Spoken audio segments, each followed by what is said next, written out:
Untuk proyek pertama, proyek data science, kita akan membangun regresi linear untuk memprediksi harga jual mobil. Dengan menggunakan dataset spesifikasi mobil, kita akan memprediksi harga jual mobil second atau mobil bekas. Kini, pastikan Anda bisa menjalankan Jupyter Notebook dan Jupyter Notebook-nya bisa berjalan dengan baik dan lancar. Kita akan mulai dengan memberikan judul terhadap Jupyter Notebook-nya. Di sini saya memberikan judul regresi linear, prediksi harga penjualan mobil. Kemudian, yang pertama kita lakukan adalah import library yang diperlukan. Ada library NumPy yang kita butuhkan untuk melakukan operasi matematika. Ada library Pandas untuk operasi manipulasi data. Ada library Stats Models untuk membangun model. Ada library Matplotlib untuk melakukan visualisasi data. Ada library sklearn untuk membangun model machine learning. Dan ada library Seaborn untuk visualisasi data yang advance. Kita set Canvas Seaborn sebagai aktif. Sebelum mulai meload data, pastikan Anda sudah mendownload dataset yang berjudul dataset penjualan mobil.csv. Kita akan membaca data CSV tersebut. Dataset penjualan mobil.csv.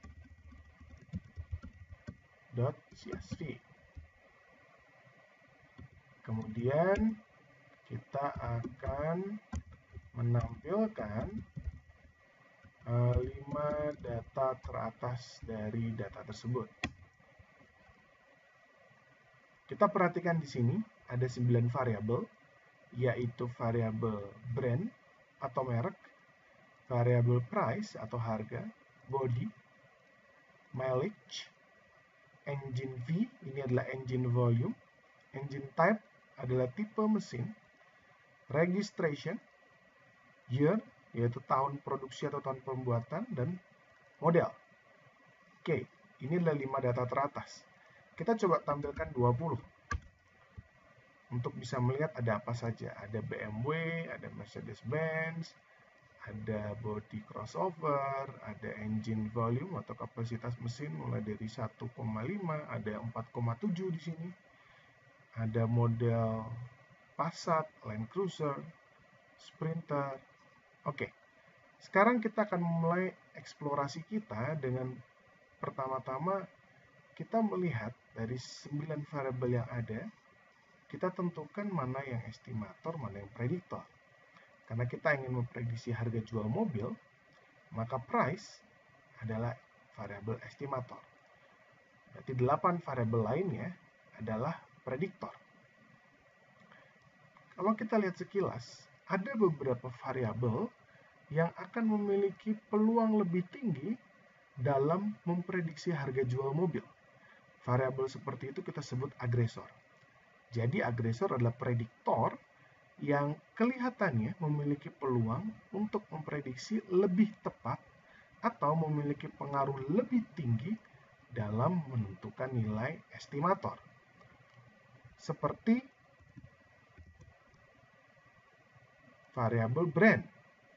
Variabel brand atau merek, seperti yang kita tahu, merek Mercedes-Benz pasti memiliki harga yang relatif lebih mahal daripada Toyota. Lalu ada variabel mileage atau jarak tempuh kendaraan. Semakin tinggi jarak tempuh kendaraan, berarti harganya akan semakin murah. Lalu ada engine volume atau kapasitas mesin. Mobil sport biasanya kapasitas mesinnya jauh lebih tinggi dibandingkan mobil penumpang biasa, sehingga harganya relatif lebih mahal. Lalu ada year atau tahun produksi. Semakin lama tahun produksi sebuah kendaraan, maka harganya pun akan semakin murah. Oke, sekarang kita akan lanjutkan analisis ini dengan eksplorasi data yang sederhana, yaitu menggunakan statistik deskriptif. Raw data, kita ingin tampilkan data statistik deskriptifnya. Nah, kita perhatikan dari 9 variabel yang di print atau yang ditampilkan hanya 4 variabel. Kenapa? Karena hanya 4 variabel ini ternyata yang bertipe numerik. Yang lain itu bertipe kategorikal atau non-numerik. Nah, untuk menampilkan statistik deskriptif dari variabel yang bertipe kategorikal, kita bisa menambahkan parameter include all di sini. Kita jalankan. Nah, sekarang kita mendapatkan statistik deskriptif dari semua variabel. Kita perhatikan untuk count atau jumlah data, 4345 adalah yang paling banyak. Sedangkan ada beberapa variabel yang memiliki jumlah data di bawah 4345. Ada yang 4173, ada yang 4195. Berarti kemungkinan besar dan hampir pasti ada variabel yang memiliki data yang missing atau missing value. Datanya tidak ada. Nah, sebelum kita menentukan mana yang missing value, kita perlu perhatikan unique value yang ada di sini. Unique ini menunjukkan bahwa ada berapa tipe data dalam sebuah variabel. Misalnya di brand, ada unique value 7. Berarti ada 7 macam merek yang berbeda. Ada BMW, Mercedes-Benz, Toyota, dan yang lain-lain yang jumlahnya cuma 7. Body, hanya ada 6 tipe body. Di tipe mesin, cuma ada 4 tipe mesin. Nah, yang menarik adalah di variabel model. Terdapat 312 model. Untuk melakukan regresi linear, di mana kita memiliki 312 tipe data untuk variabel model, ini sangat tidak ideal. Dan mungkin tidak akan berperan banyak bagi tujuan model kita, yaitu prediksi harga jual. Maka saya mengambil keputusan bahwa variabel model ini harus kita drop karena dia tidak diperlukan atau unnecessary. Caranya gimana? Kita akan membangun data di mana raw data ini kita akan drop, yaitu variabel model. Kita akan drop. Nah, variabel model ini adalah kolom, bukan baris ya. Nah, kalau kolom kita isi aksisnya sama dengan 1. Kita drop dia. Lalu kita lihat lagi describe include sama dengan all. Kita lihat data yang baru setelah variabel model kita drop. Oh, ternyata saya salah, bukan data tapi data.describe. Harusnya kita jalankan. Ya, kita perhatikan sudah tidak ada lagi variabel model. Dan kini kita hanya punya 8 variabel. 1 variabel estimator dan 7 sisanya adalah prediktor. Sekarang kita tahu bahwa ada beberapa variabel yang memiliki missing value, yaitu price dan engine volume atau kapasitas mesin. Nah, kita akan dealing dengan missing value ini. Kita akan coba cek dengan fungsi is null. Ya, false artinya datanya ada atau tidak missing. Tapi kalau dia true, berarti dia datanya missing. Nah, false ini artinya 0, true artinya 1. Dengan begitu kita bisa mencoba menggunakan fungsi sum atau sum untuk melihat jumlah missing value untuk setiap variabel. Kita jalankan, ya, ternyata betul. Hanya di 2 variabel ada missing value, yaitu di variabel price dan di variabel engine volume. Ada 172 dan 150 missing values. Karena jumlahnya 172 di bawah jumlah 4345 total data point, ini di bawah 5%, kita bisa menghilangkan nilai missing values ini. Ada beberapa teori. Teori yang saya gunakan adalah kalau ada missing value di bawah 5%, 1%, 2%, 3%, kita bisa drop dia. Nah, sekarang kita akan bangun data underscore no missing values. Kita akan drop NA di mana yang akan kita drop adalah berdasarkan baris ya, bukan kolom kali ini. Kita Ctrl Enter, kita tambahkan baris di bawah data underscore no underscore mv. Kita lihat sekarang seperti apa data yang ada di dalam. Oke, kita perhatikan bahwa sekarang jumlah data kita semuanya sama, yaitu 4025, dan tidak ada lagi data yang hilang. Itu baru data yang hilang. Kini kita akan melihat beberapa variabel yang mungkin akan bermasalah.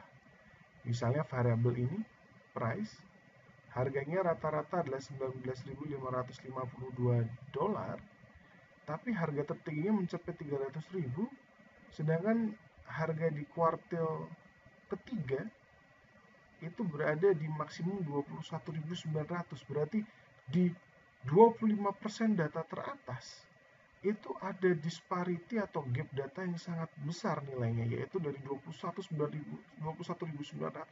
sampai ke 300.000. Nah, kita akan cek dengan probability distribution function. Cara tercepat untuk melihat probability distribution function adalah dengan melihat plot datanya. Untung ada seaboard. Kita akan melihat dari data yang sudah kita miliki terhadap variabel price. Seperti apa probability distribution function yang dimilikinya. Terakhir kita sudah menggunakan data underscore no mv. Sudah tidak ada missing values. Nah, kalau kita perhatikan, regresi linear memerlukan data-data yang berdistribusi normal atau mendekati normal. Sedangkan variabel price, distribusinya adalah eksponensial, di mana ada tail yang cukup panjang. Berarti ada data-data yang nilainya adalah sangat tinggi. Seperti yang kita lihat di tabel ini. Dari 21.900 ke 300.000. Berarti ada data yang sangat tinggi. Data-data yang sangat tinggi yang nilainya di luar range normal sebuah dataset kita sebut outliers. Nah, outliers inilah yang harus kita hilangkan. Caranya adalah kita akan membuat suatu variabel baru, kita sebut saja key. Lalu kita akan menemukan nilai kuantil yang ingin kita simpan adalah 99% kuantil data yang ada. Berarti kita isi di sini 0,99. Seandainya kita ingin menyimpan 1% kuantil data, berarti kita isi di sini 0,01. Nah, kita ingin menyimpan yang 0,99 atau 99% data. Maka kita eksekusi, kita ingin lihat nilainya berapa. Nah, Anda perhatikan bahwa sampai kuantil ke 99%, nilainya di price adalah 129.812 atau kita 130.000. Berarti memang nilai 300.000 itu nilai yang sangat besar untuk variabel price. Nah, sekarang kita buat data baru di mana kita menghilangkan data yang ada di 1% kuantil teratas. Yang ingin kita simpan adalah kuantil 99%. Maka ini adalah price di mana nilainya lebih kecil dari Q. Lalu kita ingin print distribution plotnya sekarang seperti apa.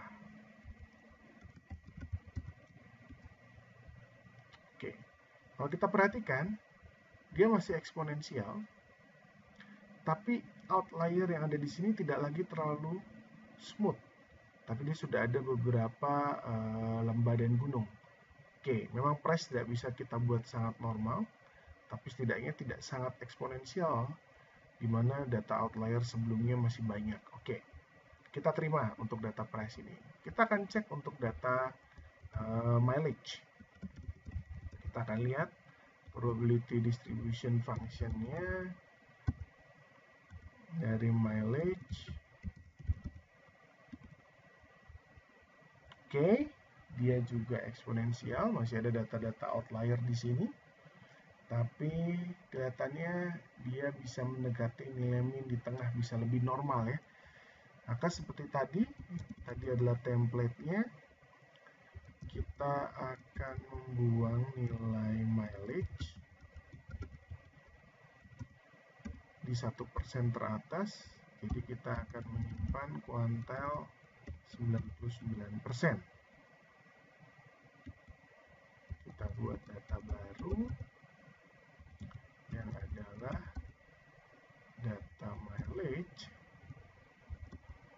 yang akan kita simpan. Ini adalah di bawah Q.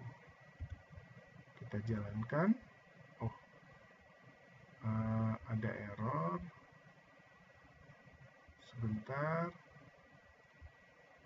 Di sini koma ya. Harusnya dia kurang dari Q. Ini kita lihat apakah datanya sudah lebih normal.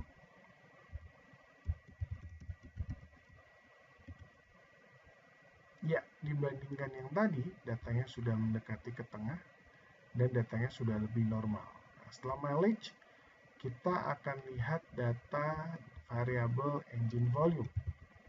Kita akan plot juga PDF-nya atau probability distributional function-nya. Ini tadi adalah data yang kedua ya. Kita akan lihat engine V.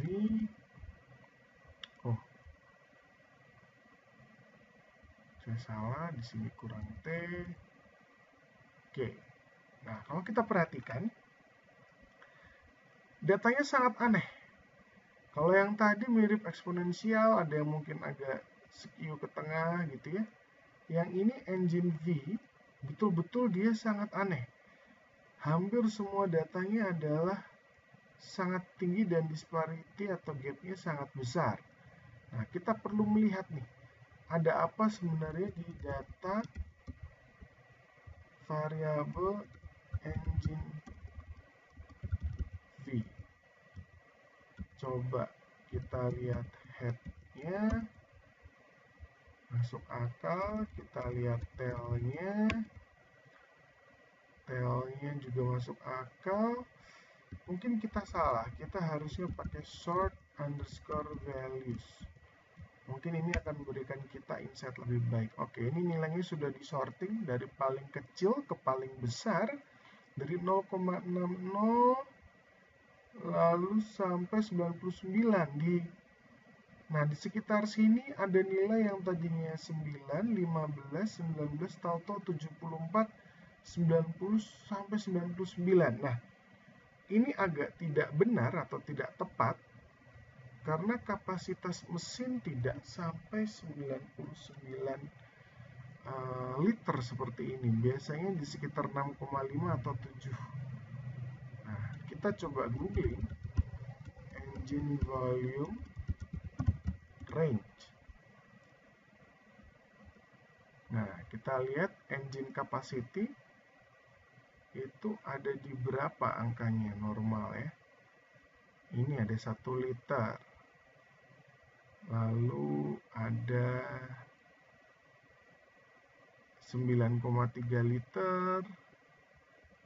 Kalau kita cek Wikipedia, dia akan bilang bahwa ada di sekitar 1,57 sampai 4 liter, 5, 6,5. Oke, 6,5 sudah paling tinggi.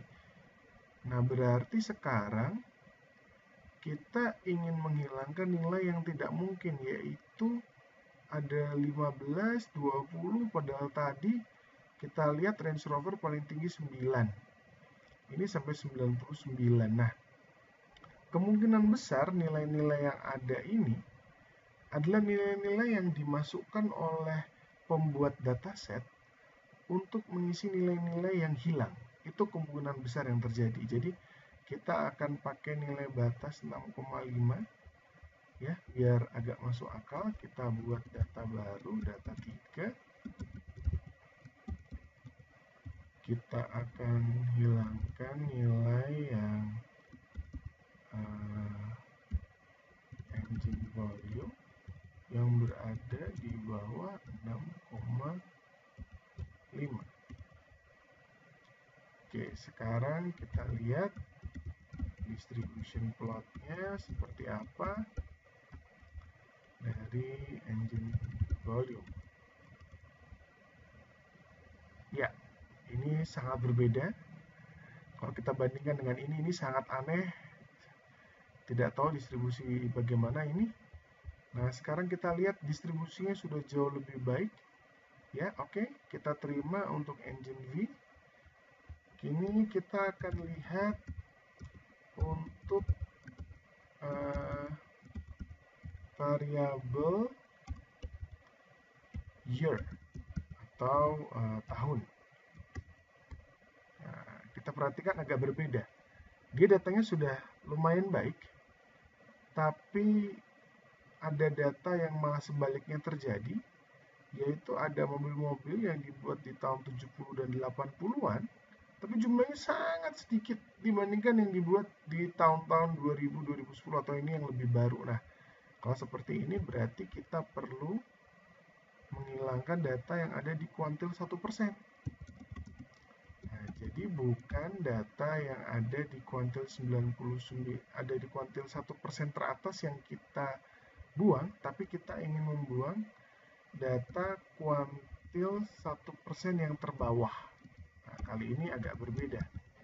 Kalau tadi kita kuantilnya adalah 99%, karena kita ingin mempertahankan yang 99%, sekarang kita ganti 0,01. Karena 1% terbawah lah yang sebenarnya pengen kita hilangkan. Oke, ini year. Year-nya berada di bawah Q.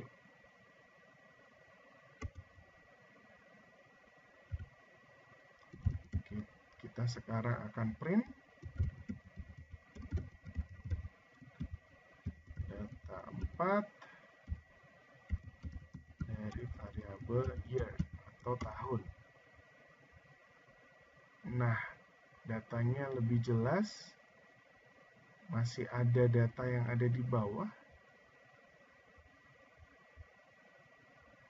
Berarti kita salah. Ini harusnya adalah yang lebih besar dari Q yang kita pertahankan. Jadi kita ulangi sekali lagi. Jadi bukan yang di bawah, tapi yang di atas. Nah, ya dari tahun 90 sampai 2020 dan datanya lebih masuk akal. Baik, berarti kita sudah memperbaiki data dari variabel price, mileage, engine volume, dan juga tahun atau year. Berarti data ini sudah cukup baik, sudah cukup bersih. Sekarang kita akan menyiapkan variabel baru data clean, di mana kita sudah melakukan pembersihan data. Namun kalau kita perhatikan data 4 ini sebenarnya data yang dia belum di reset index. Dia belum reset index. Karena itu kita perlu reset index. Kita pastikan dia true. Oh, oke. Saya salah. Di sini harusnya drop equal true. Kita lihat sekali lagi data clean. Data clean. Kita lihat describe-nya, statistik deskriptifnya seperti apa. Ya, 3.867 data. Unique value-nya juga cukup masuk akal semuanya. Dan kini yang ini yang paling penting yang kita perlu perhatikan, yaitu nilai minimum sampai nilai maksimumnya 800 sampai 120 sampai 130.000. Jadi 1988 sampai 2016 untuk engine volume dari 0,6 sampai 0,3. Nah, ini cukup masuk akal. Dari 4.345 data jadi 3.867. Berarti ada sekitar 500 data yang sudah kita hilangkan. Nah, untuk berikutnya kita akan mulai dengan uji asumsi. Nah, bagaimana melakukan uji asumsi ini? Anda pahami dulu bagaimana step by step proses cleaning data, pre-processing data yang sudah kita lakukan. Lalu kita akan masuk ke uji asumsi, yaitu normalitas dan kawan-kawannya.